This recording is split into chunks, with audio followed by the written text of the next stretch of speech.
the show started, the State Department blocked Ambassador to the EU, Gordon Sondland, from testifying about you-know-who's phone call to the Ukrainian president.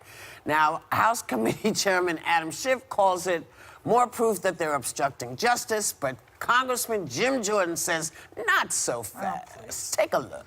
The ambassador has text messages or emails on a personal device which have been provided to the State Department, although we have requested those from the ambassador, and the State Department is withholding those messages as well. We understand the reason why the State Department decided not to have Ambassador Sondland appear today.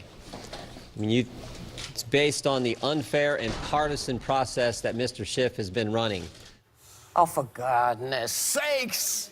You know who is supporting the block, tweeting that he'd love for Sondland to testify, but not before a totally compromised kangaroo court. You know, so here's my real bitch about all of this. Stop trying to dismantle our system of law. Yeah. This is how we do it. It's not perfect, it's not great to some people, but we have a whole set of laws that you have to follow.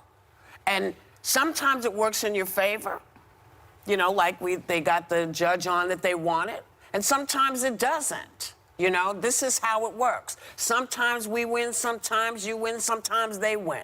But you can't try to dismantle the law because it doesn't fit your purpose. And this is not a kangaroo court. These are your peers. These are your peers. But he's in the cover-up. That's what he does for a living, Jim Jordan. He covers up crimes. Look it up. Yeah, well, you know who else is involved in this? All I want is consistency, to your point. Are you for your political party, or are you for what's in the best interest of this country? And what I was reading today, I went back just a couple years ago under the Benghazi hearings.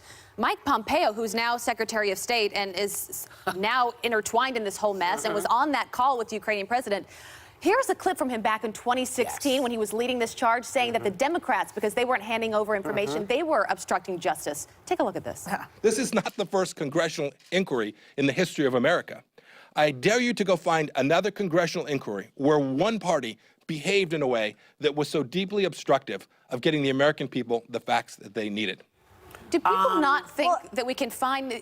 Is there a difference? So I actually disagree with everyone at this table on this, and it's one of the few things I agree with Jim Jordan on. I think the more transparency, the better. I think the fact that they're doing so many of these interviews closed door, not in front of cameras, I have many, many, many questions, as I think the majority of the American public does, about exactly what happened on that call with the Ukraine, and I think the secrecy of it is what's making Republicans like me think maybe there's not a there like there was with Mueller. And I will say the second that Nancy Pelosi started the clock on impeachment, you have a finite amount of time to sell this to the American public, and the clock is ticking. They have 2 weeks off right now where they're all speaking to their constituents. Congress isn't in session right now, and they're all at home talking to their constituents. And a lot of people like Joni Ernst are saying, the town halls I'm going to, people don't care about this. So my thing is, bring them all in public. I don't believe that Congress is a kangaroo court at all. I don't think most rational people do. But I do believe that Adam Schiff is handling this the wrong way and making it completely partisan. Get it done by Thanksgiving and give us something to be thankful for. But I think we should have it on camera.